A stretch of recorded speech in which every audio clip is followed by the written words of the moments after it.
So, I was going to use a green screen for this, as you can see, but when I tested it, I couldn't get it working, so if anyone has an advice, that'd be great. Anyway, I'm here to talk about my box. I posted about this on Reddit. It got a really good reception, 2,000 people upvoted it, so cool, as of recording. So I said to people in the comments that I'd do a video about it, and hopefully I can use that as an excuse to tell people about the way of DM, help some people, show people what I use, why I use it, give people some ideas, and even if people don't use it, they can go, yeah, I don't like that idea, it's stupid, I do this because it's smart, or etc, etc. As long as people are doing what's fun for them, excuse the hair fiddling, as long as people are doing what's fun for them, that's what matters. So, this is my box. I was given it by my father, as shown in the post. It was a random give. It was just one of those, hey, this is being thrown out of where I work. Do you want it? Yeah, cool. So it's a fairly big leather box. I'll put dimensions down in the description. You've got this plastic rim. It's kind of leathery, faux leathery. I'm not really good with materials, but it's a nice, like, fairly solid material. So you can open it up. It's got pull that forward. It's got a nice felt inner and two ribbons riveted into the case. That means it doesn't fall too far back. The latches don't work on this box that I've got. I'm hoping to either remove them or get them sorted. It's got a nice handle so you can carry it, and that comes off when you open it. Now the thing that's quite nice about this, and I'll nudge this slightly further this way, the thing that's quite nice about this box is, as shown in the picture, it fits the books quite nicely and allows you to just pivot them out quite nicely, which I really like. So I've got all the books, all the standard books: Player's Handbook, Dungeon Master Guide, Monster Manual, Volo's Guide, Modern Kind Tome of Foes, Swordcoast Adventurer's Guide, Horde the Dragon Queen, and the Rise of Tiamat. I have these and the DM screen for the Horde of the Dragon Queen, which I won't show because spoilers. I don't have Xanathar's Guide. I'm looking to buy that, but just haven't had a chance yet, so that's fine. We will look at this in a second. I will work from the bottom up. So I'll work from the back. You'll see. So this is my new DM screen. I've not actually had a chance to use this. It's a gift I got. I can't remember the name of it. Hopefully someone in the comments can tell me. But it is a very nice looking DM screen. It's got kind of like little gems on the back. It's got this kind of very reflective, annoyingly, for the screen, but it's got this kind of information sheets on the inside, which are really cool. Allow you to have lots of information. They got dry wipes, so you can write characters and all the HP and all that, so you can keep track of it all if you like to be that sort of DM. I've not had a chance to use it yet. When I use it, I'll let you know how it is, but from what I think I can do with it, I think it'll be handy. I've got the big book of battle maps. I find this is really handy for one-shots, random encounters, small games, where you've got like a little, like I used this dungeon as a, I think I had the players imprisoned here, and I had some guards up here, and some like random loot here, here, and here, and some dead bodies here from a ritual that the orcs were doing in this dungeon, and it was just like a little one shot. But I saw this map and went, yeah, I'll do this with it. This seems like a really good idea. But it's got loads of like little like weird, like, oh, there's a runic room and a pit. What do you want to do with that?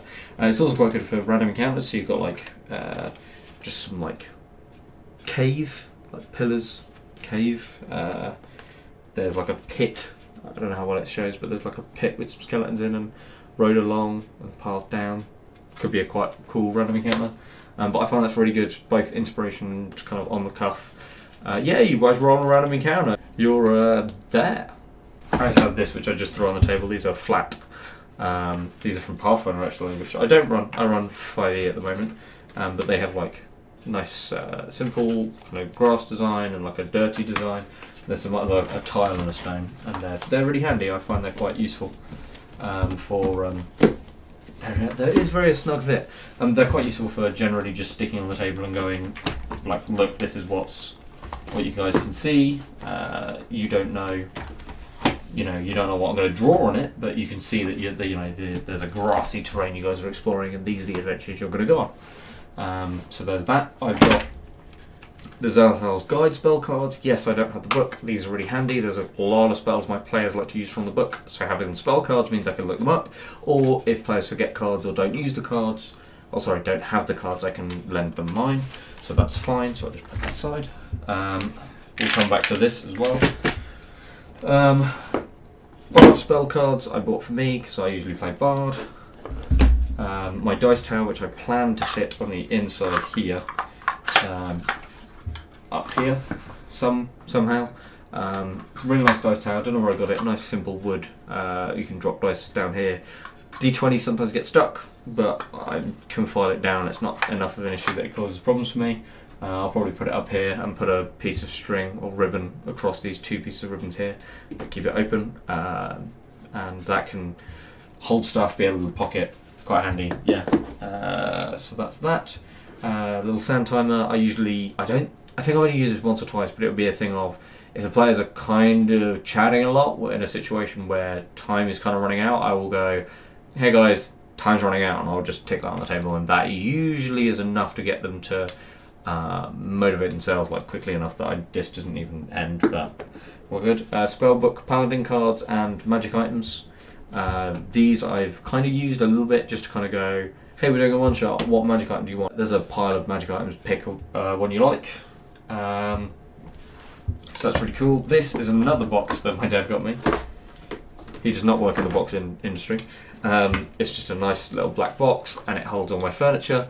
In the picture, people probably saw there's HeroQuest furniture items. These are really cool. I find they're really nice for set dressing. There's a couple of like little bits in here, like that's again from Hero Forge. These are actually from the D&D 3.5 board game. I find the 3.5 dress setting is quite good as well. It's a bit simpler than what's available on what's available from HeroQuest and probably from other adventures. But I found it's quite cool. And then I've got a box with like chests and stuff like that. The other thing in here that I have that I think is quite cool is these are actually from Yu-Gi-Oh! But I use these for inspiration, so I'll give them to a player for inspiration, or as a representation of inspiration when they do something that I think is worthwhile. And because I don't do inspiration very often, players often find it quite useful to be reminded of it with a physical item, and it also feels quite cool to be given something physically at the table rather than making it up on the cuff. So that's that. And as I say, Hold of the Dragon Queen books, because I'm currently running Hold of the Dragon Queen. Should I ever get other modules and run them, they'll be in the box instead. So these boxes. This would be more interesting if I was playing more. This used to be my box I got for playing, but now it's not. So it's just nice box, piece of art a friend of mine did, and then some dice that I really like, including my Skull D6s that are currently or always used to roll characters. And then these, which are a really simple idea. Just small tabs of paper that fold like that, and they go over the screen, and you use them for tracking initiative. So you'll put them on there, and you can go, right, your turn. Who's next? Your turn. And both you and the players can see. Usually, I work right to left, and the players work left to right, because obviously it's reversed.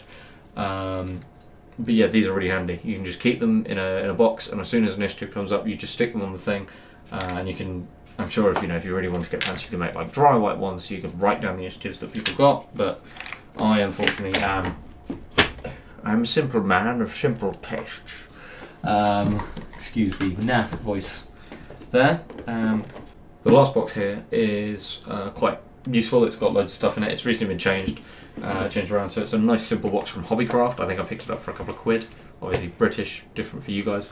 Map of the Sword Coast, so I can show my players. I've got it on a nice easy, just on the lid, so I can kind of sit it somewhere and just prop it on the table like that, and they can see the map. Or occasionally I'll have it sat like that just to hide what I'm working on. So in the box itself, I've got dice bags for players. I store a couple of the dice bags for my players because they're either new to D&D or I live with them, so they get their own dice stored in here. I've also got a couple of boxes of dice, including a new set that I got recently, which is this set, which is a nice dwarven style set, which I quite like. Yet to use those, which will be exciting. Pencil case for the dry wipe Pathfinder mats, because you can draw on those, really great. So they stay in there, as well as pens, pencils, rubbers, sharpeners, that sort of thing. this box, this reminded me, this box, the bottom side, because the top side has my dice and the little inspiration markers, the bottom side just has all my spare d6s. That's it. This bag has all my spare other dice, a nice little leather pouch I think I got from like a rune book, and then there's a load of minis in here, load of minis in there, as well as a small plastic dice box which has all my players' minis in, so they're locked in an eternal prison, which is quite cool. The last thing that's probably of interest and slightly, possibly unique, that I have is this small leather pouch. What mysteries lie inside? It's just bits from spare Warhammer or that sort of thing, like broken off bits of things. So I keep like weapons in here, or I've got like bits of armor or things like that. And I basically took a box of my kit bash stuff from when I did Warhammer models, put it around in this little bag, and like took the most fancy stuff, put them in this little bag, and it's really handy for set dressing. So like, I want to disarm his weapon, and you know, if there's a way they can do it, cool, you disarm them, throw their weapon on the ground so it's on the map so they can see, right, the weapon's there, I'm going to use, you know, only use move earth and move it slightly further away, that sort of thing.